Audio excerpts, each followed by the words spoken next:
मुलं म्हणजे देवाघरची फुलं आणि ओल्या मातीचा गोळा.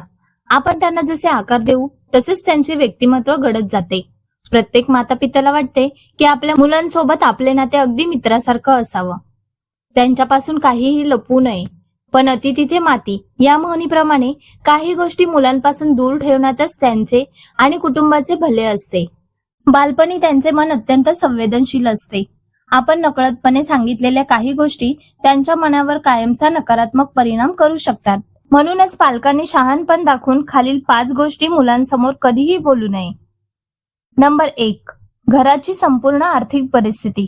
अनेक पालकांना वाटते की घरातील पैशाची अडचण किंवा कर्जाची माहिती मुलांना दिली तर त्यांना पैशाची किंमत कळेल आणि ते विनाकारण खर्च करणार नाहीत.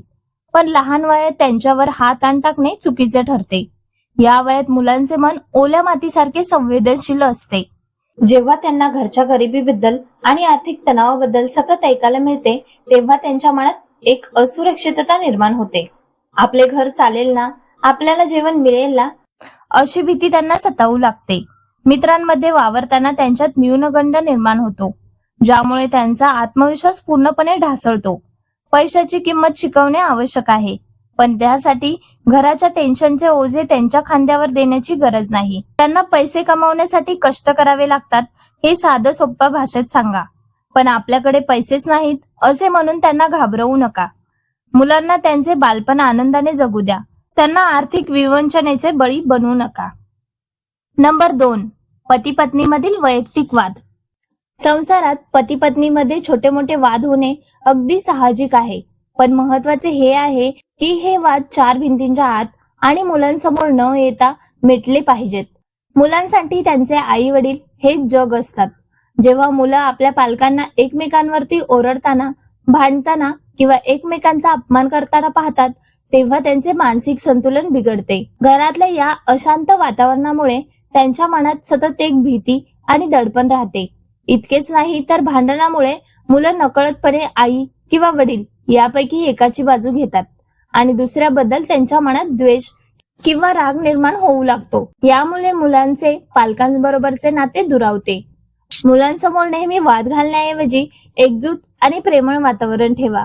जेव्हा घरात शांतता असते तेव्हा मुलांना सुरक्षित वाटते आणि त्यांचा आत्मविश्वास वाढतो. वाद जरूर करा, पण त्याचे सावट मुलांच्या निष्पाप मनावरती पडू देऊ नका, कारण त्यांना भांडण नाही तर तुमचे प्रेम हवे असते. नंबर 3. तुमच्या भूतकाळातील चुका आणि डार्क सिक्रेट. अनेक पालकांना वाटतं की आपल्या बालपणीच्या चुका किंवा अभ्यासातील निष्काळजीपणा मुलांबरोबर शेअर करावा. मुलांसोबत शेअर केल्याने नाते घट्ट होईल, पण लहान मुलांची विचार करण्याची पद्धत वेगळी असते. मुलांसाठी त्यांचे आई वडील हेच त्यांचे सर्वात मोठे रोल मॉडेल असतात. जेव्हा तुम्ही त्यांच्यासोबत स्वतःच्या चुका, खोड्या किंवा अभ्यासातील अपयश सांगता, तेव्हा मुलं त्याचा चुकीचा अर्थ काढतात. त्यांना वाटते जर माझे आई वडील लहानपणी अभ्यास न करता किंवा चुका करूनही आज एवढे यशस्वी झाले आहेत, तर मग मी तसे केले तर काय बिघडले. यामुळे मूल आपल्या स्वतःच्या चुकांचे समर्थन करू लागतात आणि अभ्यासाकडे दुर्लक्ष करतात. इतकेच नाही तर पालकांबरोबर त्यांचा आदरही हळूहळू कमी होऊ लागतो. भूतकाळात आपण काय चुका केल्या आहेत हे सांगण्यापेक्षा आज आपण त्यांच्यासमोर एक आदर्श आणि शिस्तप्रिय व्यक्ती म्हणून उभे राहणे यातच खरे शहाणपण आहे. नंबर 4.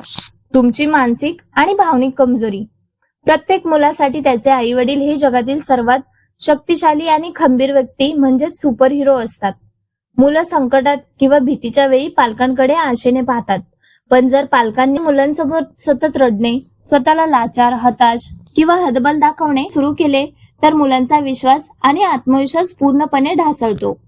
त्यांना वाटते की ज्यांच्या आधाराने आपल्याला जगायचे आहे तेच जर एवढे कमकुवत आहे तर आपले काय होणार. या विचारामुळे मुलं आतून घाबरतात आणि असुरक्षितता ठेवतात.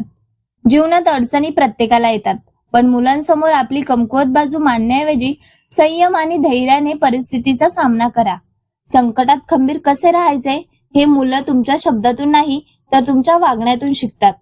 त्यामुळे त्यांच्यासमोर भीतीने नाही तर धैर्याने आणि हिमतीचे उदाहरण बना, जेणेकरून भविष्यात तेही कोणत्याही संकटाला न घाबरता तोंड देऊ शकतील. नंबर 5. तुमचे गुप्तदान आणि केलेला त्याग. अनेक पालकांना वाटतं की आपण मुलांसाठी काय काय सोचलं, किती कष्ट केले आणि किती जणांना मदत केली. हे मुलांना वारंवार सांगितले तर त्यांना आपल्या कष्टाची किंमत कळेल. पण यामुळे मुलांच्या मनावर विपरीत परिणाम होतो. पालकत्व हे निस्वार्थी असायला हवे. जेव्हा तुम्ही मुलांना तुमच्या उपकारांची आणि त्यागाची सतत जाणीव करून देता, तेव्हा त्यांच्या निष्पाप मनावर उपकाराचे ओझे निर्माण होते. त्यांना असे वाटू लागते की आपण आपल्या पालकांवर एक ओझे किंवा कर्ज आहोत. यामुळे त्यांच्यातील मोकळेपणा नष्ट होतो आणि ते स्वतःला गुन्हेगार समजू लागतात. तसेच आपण केलेल्या दानाचा किंवा मदतीचा गाजावाजा केल्याने त्या दानाचे महत्व आणि पवित्रता कमी होते. मुलांना तुमच्या उपकाराची भावना नको, तर तुमचे निस्वार्थ प्रेम आणि चांगले संस्कार हवे असतात. त्यामुळे तुमच्या त्यागाचे प्रदर्शन करून त्यांना दबवून ठेवण्यापेक्षा त्यांना प्रेमाने आणि आदराने जगू द्या. तर मित्रांनो, आज आपण पाहिलं की आपल्या मुलांच्या चांगल्या भविष्यासाठी कोणत्या 5 गोष्टी त्यांच्यापासून गुप्त ठेवल्या पाहिजेत. पालकांचे एक लहानसे पाऊल मुलांचे संपूर्ण जीवन बदलू शकते. तुम्हाला आजचा हा व्हिडिओ कसा वाटला? या 5 गोष्टींपैकी तुम्हाला कोणती गोष्ट सर्वात महत्वाची वाटली हे मला कमेंट मध्ये नक्की सांगा. जर व्हिडिओ आवडला असेल तर व्हिडिओला नक्की लाईक करा आणि तुमच्या मित्र परिवारासोबत शेअर करा आणि आपल्या चॅनलला सबस्क्राईब करायला विसरू नका. धन्यवाद.